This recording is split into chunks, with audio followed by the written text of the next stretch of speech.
Halo rekan-rekan mahasiswa dan para pembelajar hukum, selamat datang di modul explainer kita. Hari ini kita bakal membedah sebuah topik yang super krusial, yaitu dasar hukum perbankan syariah. Materi presentasi yang komprehensif ini disusun langsung oleh Ibu Syarifah Nurisiska, SHMN. Kita akan sama-sama menelaah gimana sih hukum positif di Indonesia itu mengakomodasi prinsip-prinsip syariah ke dalam praktik perbankan modern. Yuk kita mulai. Nah, ini dia silabus kita buat hari ini. Kita akan mulai dari pengantar dan evolusinya, lanjut ke analisis Undang-Undang Nomor 21 Tahun 2008, ngebahas pemenuhan prinsip syariahnya, kajian para ahli yang dihubungkan dengan KUH Perdata, dan pastinya ditutup dengan referensi serta satu pertanyaan refleksi. Oke, langsung aja kita masuk ke bagian pertama, yaitu pengantar. Dan gimana sih evolusi sistem perbankan ganda atau dual banking system di negara kita? Kalau kita lihat ke belakang, hukum perbankan kita itu berevolusi cukup panjang loh. Coba perhatikan urutan waktunya. Awalnya di tahun 1992, lewat UU nomor 7, perbankan syariah tuh belum diatur secara eksplisit. Waktu itu cuma disebut-sebut sebagai bank dengan sistem bagi hasil. Terus, setelah krisis dan reformasi, barulah muncul UU nomor 10 tahun 1998 yang secara tegas mengakui sistem perbankan ganda. Nah, puncaknya ada di tahun 2008. Negara kita akhirnya mengesahkan UU nomor 21 tahun 2008. Ini benar-benar tonggak sejarah karena undang-undang ini bertindak sebagai lex specialis.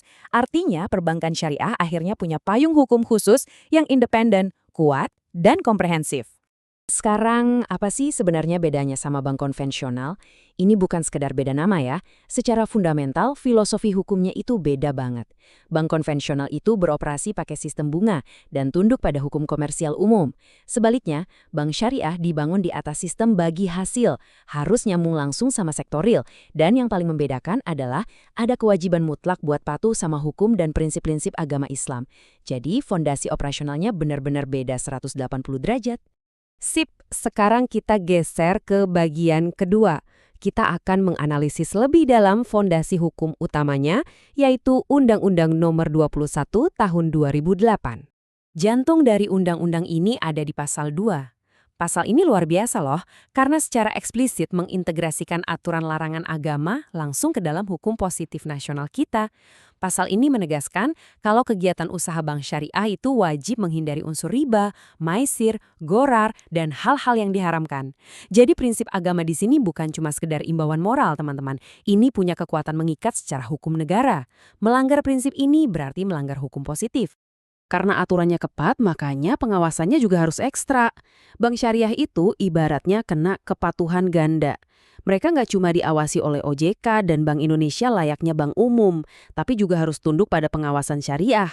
Nah, institusi negara akan memastikan fatwa dari Dewan Syariah Nasional MUI itu ditegakkan.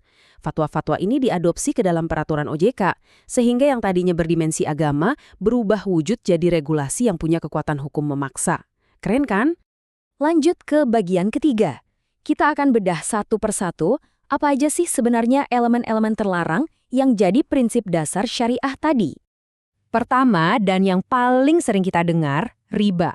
Dalam kacamata hukum, riba itu dilarang mutlak karena ini adalah praktek pemungutan bunga atau eksploitasi ekonomi yang nggak adil. Bayangin aja, pihak yang punya modal bisa terus untung tanpa mau menanggung resiko bisnisnya. Nah, untuk melawan praktek ini, perbankan syariah mewajibkan mekanisme kemitraan yang fair, alias sistem bagi hasil dan resiko. Jadi untung atau rugi, ya ditanggung bareng-bareng secara proporsional. Larangan yang kedua adalah ghorar. Singkatnya, ghorar itu ketidakpastian yang ekstrim, atau hal-hal yang sifatnya abu-abu dan berpotensi menipu dalam transaksi. Hukum syariah itu menuntut transparansi absolut, teman-teman. Objek kontraknya apa, harganya berapa, waktu penyerahannya kapan, semuanya harus sangat clear di awal perjanjian. Kenapa? Ya pastinya untuk melindungi semua pihak dari kerugian tak terduga dan memastikan asas keadilan itu benar-benar jalan. Terakhir adalah maisir.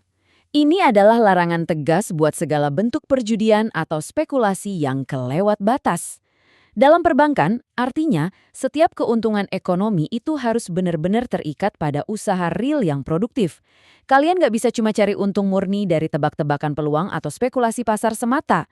Harus ada aset pokok atau aktivitas bisnis yang jelas dan konkret di balik setiap transaksi finansial tersebut. Masuk ke bagian keempat, Di sini kita bakal melihat gimana sih kajian para sarjana hukum dan integrasinya dengan kitab Undang-Undang Hukum Perdata kita. Kalau kita mengkaji literatur dari para pakar hukum terkemuka seperti Bapak Muhammad Syafi'i Antonio dan Bapak Abdul Manan, kita bakal dapat pencerahan yang luar biasa. Karya-karya mereka ini ibarat fondasi utama buat kita memahami anatomi kontrak-kontrak muamalah.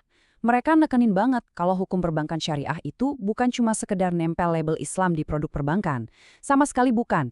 Ini adalah tentang menyusun ulang seluruh arsitektur perjanjiannya agar benar-benar berbasis keadilan. Dan yang paling bikin takjub adalah gimana akad syariah ini bersinggungan sangat harmonis dengan hukum perdata kita. Ambil contoh akad mudharabah atau murabahah. Akad-akad ini secara sempurna memenuhi syarat sahnya perjanjian di pasal 1320 KUH Perdata loh.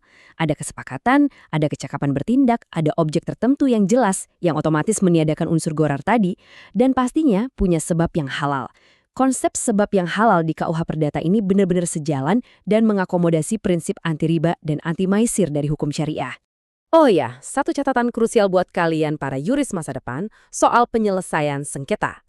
Dulu banget, sempat ada kebingungan atau dualisme yurisdiksi gara-gara celah di penjelasan pasal 55 ayat 2 UU Perbankan Syariah. Tapi, sejak adanya putusan Mahkamah Konstitusi nomor 93 tahun 2012, masalah ini udah kelar. Sekarang, hukum positif kita secara tegas ngasih kompetensi absolut ke pengadilan agama buat nyelesain semua sengketa perbankan syariah, mau itu lewat jalur litigasi ataupun eksekusi hak tanggungan. Jadi, udah nggak ada lagi tuh yang namanya tumpang tindih kewenangan pengadilan. Oke, kita sampai di bagian kelima, yaitu daftar pustaka, dan tentu saja kita tutup dengan sebuah refleksi akhir. Ini dia referensi akademik yang dipakai Ibu Syarifah Nurisiska dalam menyusun materi pemaparan ini. Mulai dari undang-undang primer, putusan MK, regulasi OJK, sampai literatur doktrinal dari para sarjana hukum. Daftar pustaka ini adalah titik tolak yang perfect banget buat kalian yang mau melakukan riset hukum atau nulis tugas akhir lebih dalam lagi. Nah, sebelum kita benar-benar selesai, saya mau mempertegas satu hal. Video presentasi ini sengaja didesain sebagai media dan bahan pengajaran akademik. Ini adalah ruang kelas digital tanpa batas. Jadi, untuk rekan-rekan mahasiswa dan pembelajar hukum dimanapun kalian berada, kalian bisa mengakses dan menontonnya secara online kapan saja. Jadikan materi ini sebagai referensi yang solid buat mendampingi perjalanan studi ilmu hukum kalian ya. Sebagai penutup, saya mau ninggalin satu pertanyaan yang lumayan berbobot untuk menantang nalar hukum kalian. Coba deh direnungkan. Di tengah pesatnya inovasi perbankan digital, kecerdasan buatan, dan transaksi lintas batas saat ini, menurut kalian, mampukah kerangka regulasi UU nomor 21 tahun 2008 ini terus menjamin kemurnian prinsip syariah tanpa pada akhirnya menghambat kemajuan teknologi masa depan perbankan kita? Gimana hukum harus beradaptasi? Pikirkanlah itu. Terima kasih banyak udah nyimak presentasi ini dari awal sampai akhir dan selamat melanjutkan eksplorasi akademis kalian.